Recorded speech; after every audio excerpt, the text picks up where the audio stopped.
अस्सलाम वालेकुम, मैं हूं मुनीज़े जहांगीर और आप देख रहे हैं प्रोग्राम स्पॉटलाइट। नाजरीन, आज वज़ीर आज़म इमरान खान ने एक ट्वीट की और उन्होंने कहा कि फाटा को मेन स्ट्रीम में लाने का पाकिस्तान तहरीक इंसाफ की हुकूमत का वादा जो है वो पूरा हुआ। उन्होंने मजीद लिखा कि मैंने बाजौड़ के अवाम से पिछले बरस 3G सर्विस का वादा किया था, अब तहसील खावर बाजौड़ में इसका आगाज हो गया। तो नाजरीन, फाटा के कुछ लोगों को, बिलखुसूस बाजौड़ को 3G की सहूलत तो मिल गई, मगर पाकिस्तान तहरीक इंसाफ की हुकूमत में उनको इंसाफ नहीं मिल सका। इसकी क्या वजह है नाजरीन? आपको हैरत होगी कि आपको याद भी होगा कि फाटा का इंजमाम हुआ था खैबर पख्तूनख्वा में, मगर वो अमलन तौर पे नहीं हो पाया और एक फाटा इंटरम ऑर्डर भी आया था जिसके तहत वो खिला पूरा करने के लिए कुछ कानून नाफिज करने की बात की गई थी, मगर उसको पेशावर हाई कोर्ट ने भी स्ट्राइक डाउन कर दिया, फिर सुप्रीम कोर्ट में भी स्ट्राइक डाउन कर दिया। तो फाटा में जितने भी पुराने कवानीन थे वो सब कलादम करार दिए गए। अब सवाल यह है कि फाटा के अंदर सिर्फ जंगल का राज है, ना वहां पे पुलिस है, ना वहां पे कचहरी है, ना वहां पे कोई इंसाफ देने का कोई निज़ाम है और आप FIR भी दर्ज नहीं कर सकते।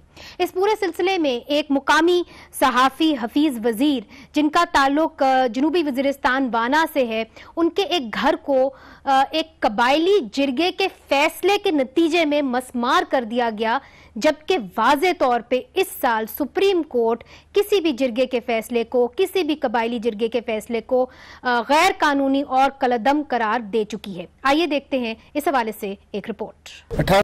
नाजरीन, इस अहम मौजू के ऊपर बात करने के लिए हमारे साथ हैं हफीज़ वजीर साहब, मुतासरा सहाफ़ी हैं, वाना जनूबी वजीरिस्तान से आपका ताल्लुक है। आज आप हमें इस्लामाबाद स्टूडियो से ज्वाइन कर रहे हैं। नुमान अफजल अफरीदी हैं जो डिप्टी कमिश्नर हैं वाना के, वो हमें जनूबी वजीरिस्तान से बराह रास्त ज्वाइन कर रहे हैं, आपका भी बहुत बहुत शुक्रिया। फारूक महसूद साहब हैं, नुमाइंदा आज न्यूज़ स्काइप के जरिए हमें ज्वाइन कर रहे हैं और आप वाना जनूबी वजीरिस्तान से रिपोर्ट करते रहे हैं। नाजरीन, हमने पाकिस्तान तहरीक इंसाफ की मुकामी जो हुकूमत है खैबर पख्तूनख्वा के अंदर, उनको दावत दी थी कि वो इस प्रोग्राम में हमारे साथ शिरकत करें। पहले अजवल वजीर साहब जो तर्जमान है खैबर पख्तूनख्वा हुकूमत के, पेशावर में वो बेस्ड हैं, उन्होंने कहा था कि वो आएंगे मगर नहीं आए। फिर शौकत यूसुफजई साहब ने रजामंदी की थी कि जी वो फ़ोन के ऊपर आएंगे, वजीर इत्तलात हैं खैबर पख्तूनख्वा से, मगर उन्होंने भी अपना फ़ोन बंद कर दिया है। तो हम कोशिश करते रहेंगे कि पाकिस्तान तहरीक इंसाफ का मौक़िफ़ इस प्रोग्राम के जरिए ज़रूर सामने आए, चूँकि यकीनन ये एक बहुत अहम मसला है और उनके मंशूर के अंदर भी ये था कि हम फाटा को जम करेंगे खैबर पख्तूनख्वा के अंदर। आपने इसके खिलाफ आप कोर्ट के अंदर गए हुए थे, सेशन कोर्ट के अंदर, कचहरी के अंदर गए हुए थे उधर वाना में, उधर से आपको कोई स्टे ऑर्डर नहीं मिला, कोई पुलिस की तरफ से मदद नहीं मिली? देखे ना, और एक क्लियर बात बताइएगा। देखे ना मैडम, मैं बिल्कुल क्लियर बात बता रहा हूं, क्योंकि जो मेरे साथ जुल्म हुआ है, ये मेरे भाई कोई ये 1 साल पहले ये जमीन बेची थी जो उनकी अपनी हैसियत में आती थी दूसरे भाइयों के अलावा, तो ये वो वोडियाई खान में सेटल है। कोई 15 सालों से उनके बच्चे पढ़ते हैं। और ना ये 13 मार्च को मेरे भाई ने टांग कचेरी कोर्ट में, जो हमारा निया कोर्ट आए हुए हैं, टांग में बैठता है सिविल सेशन जज, तो उनमें 13 तारीख को मेरे भाई ने रिट भी दायर किया हुआ है। वो इसलिए सेफ्टी के लिए कि मुझे और मेरे खानदान को सेफ्टी दिया जाए। लेकिन 19 तारीख को कोर्ट ने इनको बुलाया भी था, मतलब एक कॉल भी किया था, AC को स्टे भी आई हुई थी। तो 18 तारीख को उन्होंने हमारा घर भी मुस्मार कर दिया, जला दिया, और अभी तक वो फरार हो चुके हैं, क्योंकि न बाजार को आते हैं, न मतलब कोई और जगहों पे आते हैं, अपने गांव में ढोल बजाते हैं। जिरगे का, ये एक कबाइल जिरगे का फैसले का नतीजा था। देखे ना मैडम, ये कबाइल और वजीर और अहमदजाई और उस्मानजाई कबाइल का जरगा आया हुआ था, जिसमें अली वजीर भी थे, जिसमें डॉक्टर गुलाम भी थे। तो बिल्कुल आज पहले दिन पे हमारे भाई ने वाक इख्तियार दे दिया था इन जरगे को, क्योंकि 60,000 पे ये जरगा मशहूर। ठीक हफीज साहब, आपकी बात मैं समझ गई हूँ। नुमान अफजल अफरीदी साहब, चूंकि आप डिप्टी कमिश्नर हैं वाना के और वहां पे सुप्रीम कोर्ट का बकायदा तौर पे एक एलामिया जारी किया गया है, सुप्रीम कोर्ट ने हुक्म दिया है और उन्होंने कहा है कि अगर इस किस्म के कबाइल के फैसले होंगे, जहां पे इस किस्म के फैसले सुनाए गए थे, जिस तरह के हफीज साहब का घर जला दिया, मसमार कर दिया गया है, तो जो लोकल इंतजामिया है उसको हरकत में आना चाहिए और उन लोगों को हिरासत में लेना चाहिए। अब उन्होंने आपको ये भी बता दिया है कि उस जिरगे में कौन कौन बैठा हुआ है, तो जो लोकल हुकूमत है वो क्या कर रही है इस हवाले से? जी बहुत शुक्रिया। इसमें जैसा कि आपको मालूम है कि यहाँ पे हमारी जो अभी सेशन कोर्ट्स जो हैं वो इस्टेब्लिश हो चुकी हैं साउथ वजीरिस्तान में, टांग में, जैसा कि हफीजुल्लाह साहब ने बताया। उसके अलावा 3 पुलिस स्टेशन जो हैं वो भी डिक्लेयर हो चुके हैं इसमें हमारे साउथ वजीरिस्तान में। ये जो इंसिडेंट हुआ इसके बाद हमने जो है इस पे FIR रजिस्टर करने के लिए जो है सेशन जज साहब को लिखा हुआ है और उन्होंने इस पे कहा कि हम FIR भी रजिस्टर करेंगे अगेंस्ट ऑल दोज पीपल जो कि इस एक्ट में इन्वॉल्व थे। और हमारी एडमिनिस्ट्रेशन और जो बाकी हमारे सपोर्टिंग यहाँ पे फ्रंटियर कांस्टेबलरी और फ्रंटियर कोर में जो हमारे ऑफिसर्स हैं, हम लोग कोशिश कर रहे हैं कि इनको अप्रीहेंड किया जाए, क्योंकि इस वक्त ये एरिया ऐसा है कि यहाँ पे इनको दूर दराज एरियाज में ये छुप जाते हैं।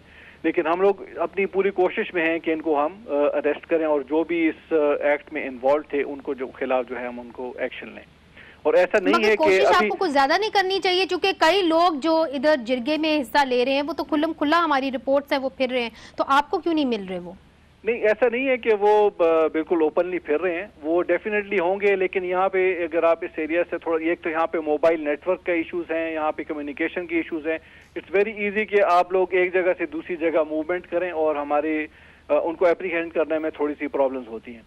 और जैसा कि इन्होंने कहा कि अभी जो ये इंतजाम हुआ है इसमें डेफिनेटली थोड़ी सी चीज़ें प्रॉब्लम्स आएंगी। ये जो पुराना सिस्टम था FCR का 1895 से जो है यहाँ पे ये FCR सिस्टम लागू था और वही लोग उसी रिवाज और उस चीज़ों पे उनकी जो बिल्कुल उसका सारा कुछ तफसीलन हम बता चुके हैं अपनी रिपोर्ट के अंदर। मगर मुझे ये बताइए, हालिया जो प्रेजेंट डे है उसकी बात करें। अभी तो लेवीज ने एक एहतजाज भी किया है और उन्होंने कहा है कि जी हम तो पुलिस के नीचे मातहत होना ही नहीं चाहते। और दूसरी तरफ से हमने देखा है कई कबाइलियों ने कहा है कि जो पोलियो की एक कैंपेन चली हुई है हम वो भी नहीं इजाजत देंगे कि इलाका वहाँ की लेवीज, वहाँ के लोग जो मेन स्ट्रीम में आने के जो कानून है उसको मान ही नहीं रहे, तो आप क्या करेंगे? इसमें लेवीज में थोड़ी सी कंफ्यूजन थी लेवीज को कि उनको क्लियर नहीं था कि जब ये पुलिस के साथ मर्ज होंगे तो उनको क्या मराहत उसमें मिलेंगी। लेकिन अभी उनको आहिस्ता आहिस्ता जो एडमिनिस्ट्रेशन ने और प्रोविंशियल गवर्नमेंट ने उनको क्लियर किया कि जो वो मर्ज होंगे पुलिस के साथ तो सारे बेनिफिट जो पुलिस के हैं वो उनको मिल जाएंगे। इस वजह से उन्होंने जो एटलीस्ट साउथ वजीरिस्तान की हद तक मैं आपको बताऊं कि अभी तक उनकी कोई स्ट्राइक नहीं चल रही है ऐसी। जहां तक पोलियो का ताल्लुक है उसमें भी कुछ नहीं, उन्होंने तो खैबर पख्तून, उन्होंने तो पेशावर में की है ना स्ट्राइक। जी बहरहाल फारूक महसूद साहब भी हमारे साथ मौजूद हैं, आपका भी ताल्लुक वाना से है, वाना से आप रिपोर्टिंग करते रहे हैं। जिस तरह के हमारे डिप्टी कमिश्नर साहब बता रहे हैं कि जी हम कोशिश कर रहे हैं कि उन लोगों को हम पकड़ें, हमने FIR भी सेशन कोर्ट के अंदर सेशन जज को हमने दाखिल किया है, मगर जाहिर है मसाइल हैं। तो लोकल इंतजामिया और क्या कर सकती है ताकि कानून नाफिज करने वाले इदारे जो हैं वो कम अज़ कम हरकत में आए? और सुप्रीम कोर्ट की जो एक हुक्म है कि 6 महीने के अंदर अंदर आप वो कानून लागू करें जो बाकी पाकिस्तान में, उसकी तरफ उस सिमत में तो जाए फाटा का इलाका। जी बिल्कुल, थैंक यू वेरी मच मुनीस। दरअसल इशू ये है कि साउथ वजीरिस्तान में चूंकि 15 सालों से दहशतगर्दी का ये शिकार रहा है ये इलाका, लेकिन बदकिस्मती से फाटा मर्जर के बाद 1 साल तकरीबन होने को है कि इस इलाके में 2 साल से तरक्याती फंड, एनुअल फंड जिसको कहा जाता है तरक्याती, वो बंद है और कोई भी तरक्याती काम इस इलाके में नहीं हो रहे। एक तो ये इशू है, इसके साथ दूसरा ये है कि डिप्टी कमिश्नर साहब ने बहुत अच्छी बात की, उन्होंने कहा कि वो कोशिश लगे हुए हैं, लेकिन बदकिस्मती ये है क्योंकि जो सिस्टम है इनके पास ना ही FIR काटने का इख्तियार है और क्योंकि FIR पुलिस काटती है ना कि सिविल गवर्नमेंट, ना इनके पास इख्तियारात हैं और ना ही इनके पास कोई ऐसी प्रोविजन इनको मिली है कि ये लोग ऐसे इख्तियारात मिले हैं कि ये लोग FIR काट सकें। अभी भी नाम है कि FIR काटा गया है, लेकिन जो मेरी मालूमात है उसके अच्छा, ये आपने एक अहम बात की है फारूक साहब, आपने ये बड़ी अहम बात की है। नुमान अफजल साहब, आप इसका जवाब देना चाहेंगे कि आपके पास या सेशन कोर्ट के पास तो वो इख्तियार नहीं है, इख्तियार तो पुलिस के पास है, मगर पुलिस वहां पे हरकत में नहीं आई हुई, तो आप would you like to respond? वहाँ पे है नहीं, मुझे मैं इसको क्लियर कर दूं, ये पुलिस वहाँ पे है ही नहीं ना, वजूद ही नहीं। जनूबी वजीरिस्तान में थानों की बात की गई है, थाने में कोई इंफ्रास्ट्रक्चर कुछ भी नहीं है वहाँ पे। जी बिल्कुल, ये बात हम पहले भी कर चुके हैं। जी अफजल साहब। जी, इसमें जो साउथ वजीरिस्तान के लिए 3 पुलिस स्टेशन, जो 3 सब डिवीजन है उसमें डिक्लेयर हो चुके हैं, लेकिन अभी जो पुलिस ऑफिसर्स हैं उनके अपॉइंट होना बाकी है। उसके अलावा जो लेवीज हैं, वो लेवीज एक्ट जो है वो एक ऑर्डिनेंस जो है, लेवीज ऑर्डिनेंस भी आ चुका है, खासादार ऑर्डिनेंस भी आ चुके हैं, तो उनके पास प्रॉपर अभी पुलिसिंग पावर्स हैं। लेकिन अभी सिर्फ इनके जो ऊपर जो ऑफिसर्स हैं वो अपॉइंट होने हैं, ताकि जो प्रॉपर FIR के सिस्टम होता है वो यहाँ पे इम्प्लीमेंट हो सके।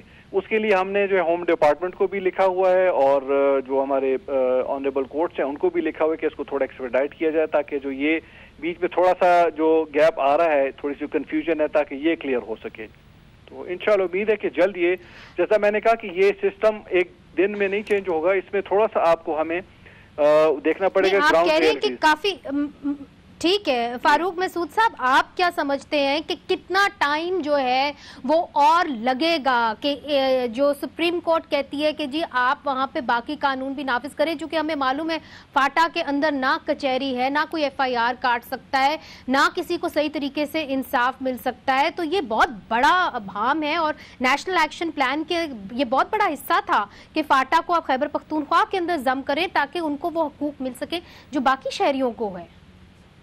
देखिए, दरअसल इसमें यहाँ पे इशू ये है कि फाटा मर्जर के लिए तो बहुत जल्दी की गई थी, लेकिन फाटा मर्जर के लिए जो मोबिलाइजेशन करनी थी, लोगों को मोबिलाइज करना था, वो इन्होंने नहीं किया, जिसकी वजह से आप ये देख रहे हैं कि लोग उठे हैं। वो एक तो ना पुलिस को कोई मान रहा है, ना जो है वो कहते हैं कि हम KP में मर्ज होना चाहते हैं। यहाँ पे मुख्तलिफ किस्म की सोच सामने आ रही है और अभी 1 साल में इनको बहुत कुछ करना चाहिए था। चूंकि DC साहब कह रहे हैं कि उनको टाइम मिलना चाहिए, ठीक है, 1 साल का टाइम मिला। 1 साल के अंदर अब तक इन्होंने ये डिसाइड नहीं किया कि जो पुलिस है वो किस एक्ट के तहत काम करेगी और जो लेवीज है वो किस एक्ट के तहत काम करेगी। लेवीज, एहलकार और खासादार फोर्स की तनख्वाहें गुज़िश्ता 8-10 महीनों से बंद हैं। उन्होंने इनकार कर दिया है कि वो अभी इलाके में ड्यूटियां नहीं करेंगे। अब आप कुछ दिनों पहले पोलियो मुहिम चल रही थी, पोलियो मुहिम से भी खासादार फोर्स जो उन्होंने इनकार कर दिया था कि हम पोलियो मुहिम में जो सिक्योरिटी है वो हम नहीं वो करेंगे, अपनी सिक्योरिटी नहीं करेंगे। और इस तरह ये जो वाकया हुआ है, जो हफीज का घर जहाँ पे गिरा है, अगर ये यहाँ पे कोई कानून इनके पास होता तो उसके मुताबिक ही ये लोग अमल दरामद करते। लेकिन अब मैं बताऊं कि जो फिलहाल कोई कानून ही नहीं है, तो ये हफीज का जो घर है, ये बहुत खतरनाक बात है। फारूक साहब बहुत बहुत शुक्रिया, हफीज वजीर साहब बहुत बहुत शुक्रिया। हम उम्मीद करते हैं कि जो आपका मसला है आपको जो है वो हल हो जाए और आपको इंसाफ मिले। नुमान अफजल अफरीदी साहब आपका भी बहुत बहुत शुक्रिया और हम उम्मीद करते हैं कि आप हफीज वजीर साहब के साथ पूरा ताउन करेंगे। मगर नाजरीन, ये बहुत खतरनाक बात है कि इस वक्त भी फाटा के अंदर, जिस तरह के हमारे नुमाइंदे बता रहे थे, किसी किस्म का कानून जो है वो जंगल का राज वहां पे चल रहा है। नाजरीन, इधर लेते हैं छोटा सा वक्फा और वक्फे के बाद हम रुख करते हैं लाहौर का, जहां पे हमने खास इंटरव्यू किया एक मुसन्निफ के साथ।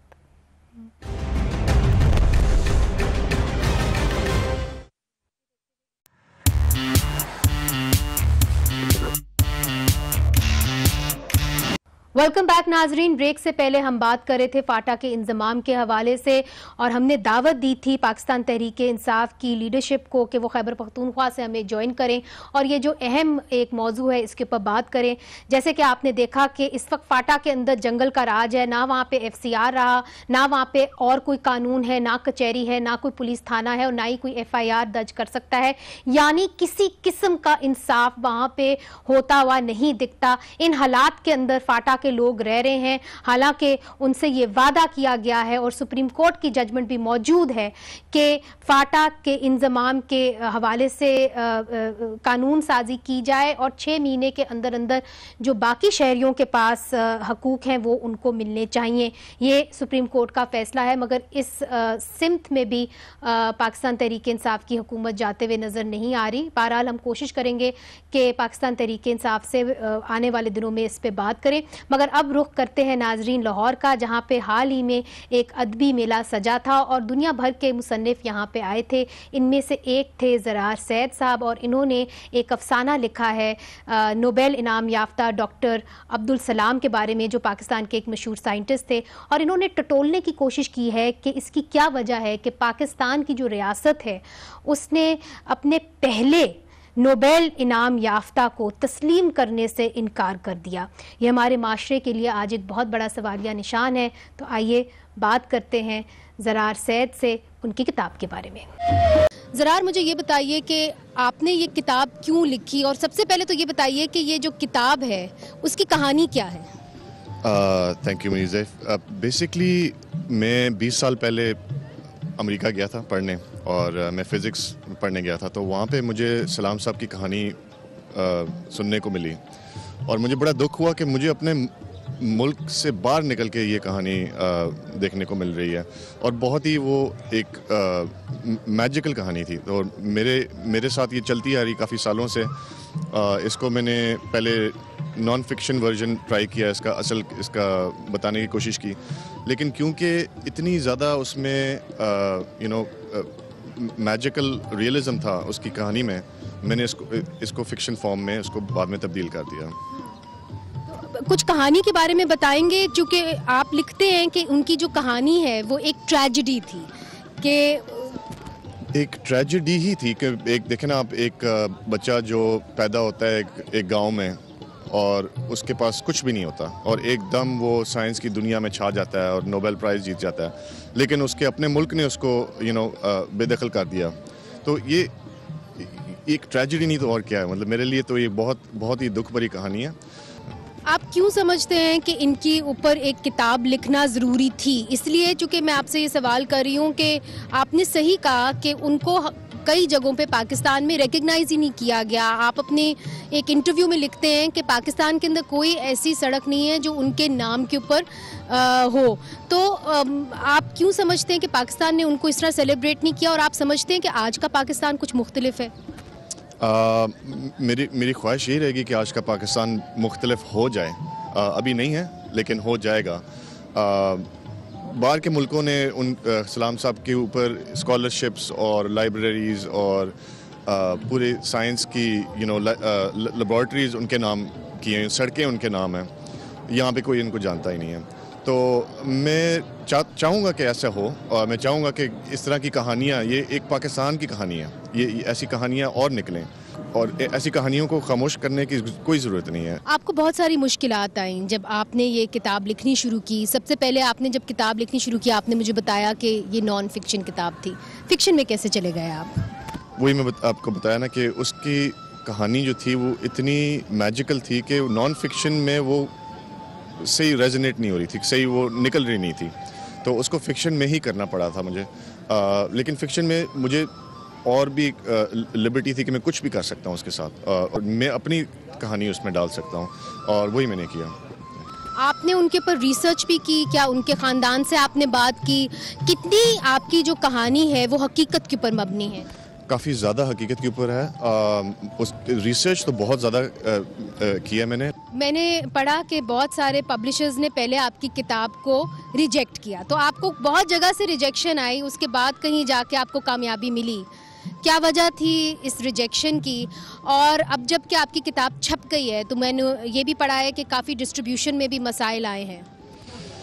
ये मुझे नहीं पता कि लोग क्यों डरते हैं कई चीज़ों से जिनका उनको पता भी नहीं है। तो रिजेक्शन की बात करें तो हर राइटर इससे गुजरता है। ये एक ऐसी चीज़ है जो रिजेक्शन के बगैर वो राइटर बनता नहीं है। तो जब तक कि आप मामूल की बात है, मगर चूंकि आपका टॉपिक एक कंट्रोवर्शियल टॉपिक था, आप समझते हैं कि उसकी वजह से भी आपको काफ़ी मायूसी देखनी पड़ी?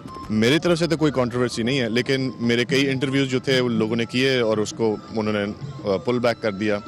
कई स्टोर्स ने वो बुक्स रखने से इनकार कर दिया पाकिस्तान में। जी जी, तो मतलब है कि ये ऐसी चीज़ें जो है ना कि this is a very slippery slope. अगर लोगों की आप फ्रीडम को ऐसे रिस्ट्रिक्ट करेंगे, आजकल में लोग समझते हैं कि it's okay to restrict people's freedom, ये सही है, ये कर सकते हो आप, लेकिन ये बहुत जल्दी ऐसी एनवायरनमेंट क्रिएट हो जाए जहाँ पे फिर कोई कुछ नहीं कह सकेगा। आपने ये भी कहा अपने एक इंटरव्यू के अंदर कि कल्चरली आपको दूसरे कल्चर्स को एक तरीके से एक्सेप्ट कर लेना चाहिए, उसको जज्ब कर लेना चाहिए, नहीं तो अगर एक तरह का कल्चर होगा तो मुश्किल हो जाएगा।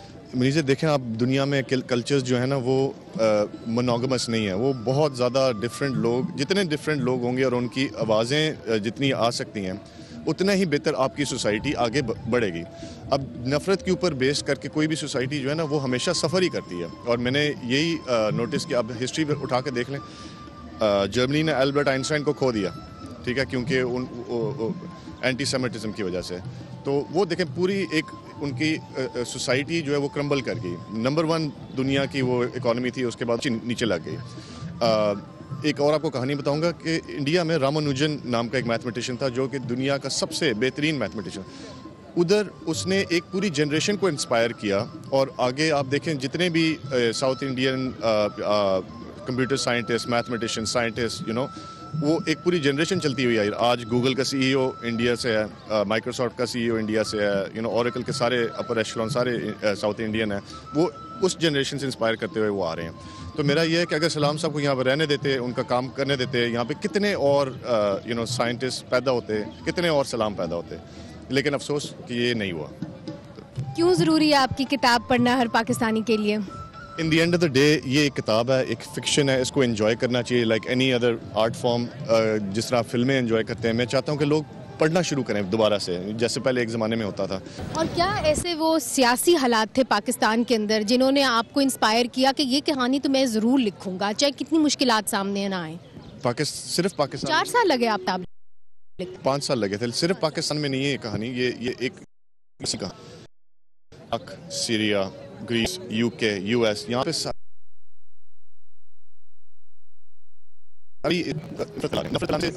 मेरा मकसद ये था कि history will written over again, तो ये नहीं होना चाहिए। ये थे ज़रार सैद जो अपनी किताब प्योर लैंड के बारे में बात कर रहे थे। नाजरीन, आज के लिए इतना ही, मिलेंगे आपसे कल।